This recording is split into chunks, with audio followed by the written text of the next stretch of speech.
In-depth movie highlights here. Tapping in with another one. Make sure to like and sub. Hi, Mystery Recapped here. Today, I am going to explain a Spanish mystery thriller film called Mirage. Spoilers ahead. Watch out and take care. In 1989, during the fall of the Berlin Wall, a violent storm passes through Western Europe, causing frequent electrical disturbances. Though the condition is very severe, a boy from Spain, Nico Lazarte, seems to be enjoying it. He is recording himself playing various tunes on his guitar. But just then, he hears some screams. On peeking through the window, Nico notices his neighbor, Angel Prieto, fighting with his wife. Scared that something bad might happen, he slowly makes his way towards their home and sneaks in through the back door. When he reaches the living room, he finds Angel's wife lying dead on the floor. This traumatizes the little boy, and he starts screaming at the top of his lungs. Unfortunately, Angel arrives there with a knife, seemingly to kill him. Terrified, Nico runs out of the house, but before he could call for help, a car strikes him. The next day, Angel is apprehended by the police on grounds of murder while Nico is pronounced dead in the hospital. Following this, the movie skips to the year 2014, where a similar storm is passing through Europe. A couple, Vera Roy and David Ortiz, have just moved into Nico's house after getting it refurbished. They have a 2-year-old daughter named Gloria.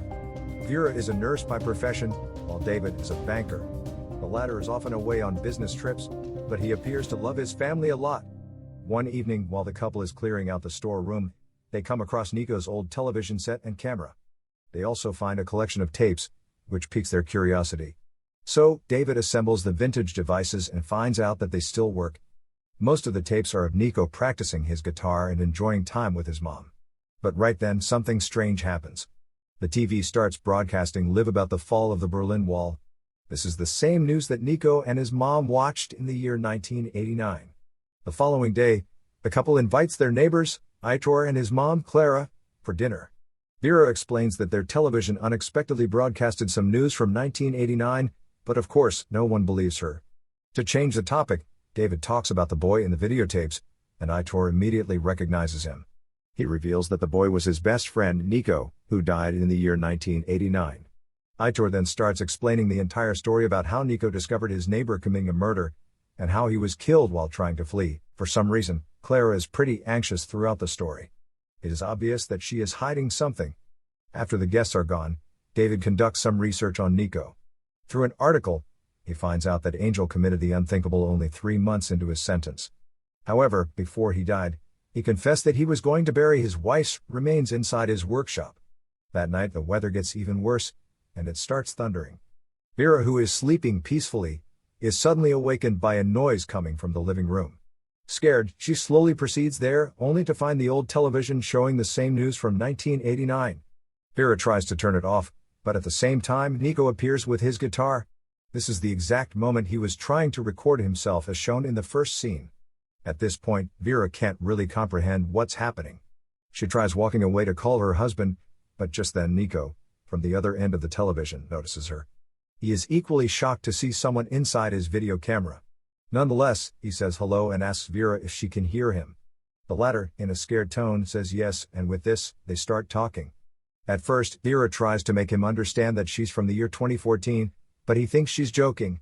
Suddenly, Nico hears his neighbor, Mr. Angel, quarreling with his wife.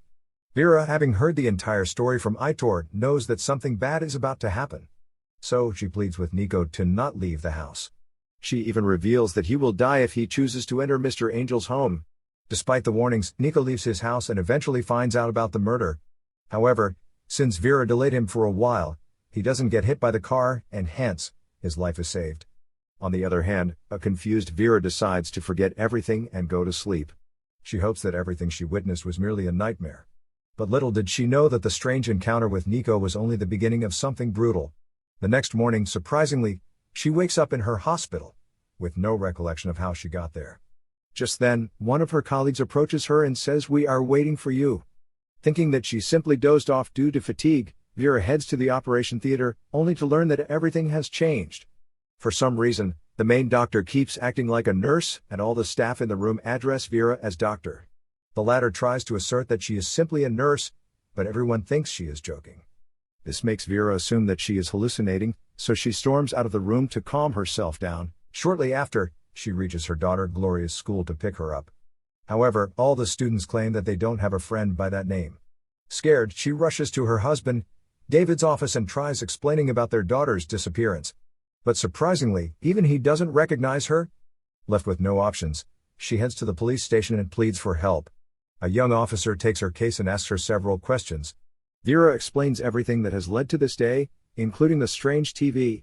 As expected, the officer is not convinced by her answers, and he starts doubting her sanity. He even checks Vera's records and reveals that she isn't married, and that she has no daughter. And instead of helping, he refers her to get an immediate medical checkup. Later, Vera heads to the same hospital where she works, and takes an MRI scan. Fortunately, the results are normal, which indicate that her brain is functioning properly. After the checkups, she heads to her office, and finds several certificates and trophies, all of which have the words Dr. Vera Roy inscribed on it. This is when Vera realizes that something awfully bad has happened. Wasting no time, she heads to her home and barges in through the back door. To her horror, the entire house looks different. Vera nervously searches the name Nico Lazarte on the internet. Lo and behold, she finds out that a writer has published a book, in which Nico is the protagonist. The book is apparently about time travel. Vera tries learning more about it, but just then, a woman approaches her from behind. She reveals that she is the owner of the house. A little while later, her husband also arrives, who is none other than David himself. Vera is shocked to learn that the love of her life is actually married to a different woman. Suddenly, the cops arrive outside, so Vera is forced to make a run for it. The commotion also attracts some neighbors, including the murderer from 1989, Angel. He has not been apprehended in this timeline, and his new wife is revealed to be Aitor's mom, Clara. Meanwhile, back in 1989, Nico is equally confused because he met a woman from the future. Hoping to talk to her again, he sits the whole day next to the video recorder, but nothing happens. Hence, that evening he gets up and slowly proceeds towards Angel's house to check if everything was just a dream. Unfortunately, it isn't, as he finds the woman's dead body inside the bathtub. After a while, Nico starts looking for clues inside the house. He eventually comes across a passport, which has the name of the deceased woman, but the picture of Clara. This finally makes him realize that Angel and Clara are in a relationship. Now, she is planning to use his deceased wife's identity and fly to another country. If she succeeds, the murder case will never come to light. However, little Nico doesn't want that to happen. He prepares to leave with the passport, but just then, Angel arrives. Nico quickly hides under a bed, from where the bathtub is clearly visible. Hence, he has to reluctantly watch Angel dissect his wife bit by bit. After a while, the murderer gets a call from someone, and using this as an opportunity, Nico escapes the house. Back in the present, Vera meets her neighbor and longtime friend, Aitor, and asks him for help. As expected, he doesn't recognize her, so Vera starts explaining about some of his personal details. She also reveals how they met. It was the year 2011, and they came across each other inside a metro. For weeks, they met regularly and became good friends. The friendship soon turned into a relationship, but one day, Aitor introduced her to one of his friends, David. Vera was instantly smitten by him, and she knew he was the one. Subsequently, the two started dating, and also got married. Hearing all this, Aitor starts laughing as he still doesn't believe that any of it happened. He simply calls her a lunatic before heading off to work. In the next scene, the officer tracks down Vera and tries to take her to the hospital, but to no avail. Instead, she wants clues on the location of Nico Lazarte. The officer immediately recognizes the name as he had read the book about him. So, to know more, they decide to visit the writer. The same day, the two approach the writer and ask her about her book. The woman reveals that she just printed the book. The entire idea was given by Nico's mom. When asked if she has met the boy himself, the writer says no. Meanwhile, Vera explains that she is the time traveler Nico was talking about. They met during the deadly storm, when both their timelines intertwined. However, the writer thinks that she is joking and refuses to provide any more information. Because of this, Vera pleads with the officer to retrieve Nico's location from the police database. The latter replies that it is not possible, unless he has a strong reason to do so. Vera thinks for a while and suddenly remembers how Angel was planning to bury his deceased wife inside his workshop. She relays the information to the officer, and with this, a search operation commences. Surprisingly, her information turns out to be true, and the skeletal remains of someone are retrieved from there. This somewhat convinces the officer that Vera is indeed saying the truth. Hence, he hands her a piece of paper with Nico Lazarte's address and bids her farewell. Later, Vera reaches the said address, which turns out to be a hotel. Inside, she does not find Nico, but instead comes across David, who is having a romantic time with a woman. He is cheating on his wife from this timeline. Vera is devastated, as this means that David was cheating on her in the real timeline too. She had once found a matchstick on him, which belongs to this hotel. Keeping all her emotions aside, Vera decides to take action. Since David is a banker, he probably has details of a lot of people, including Nico.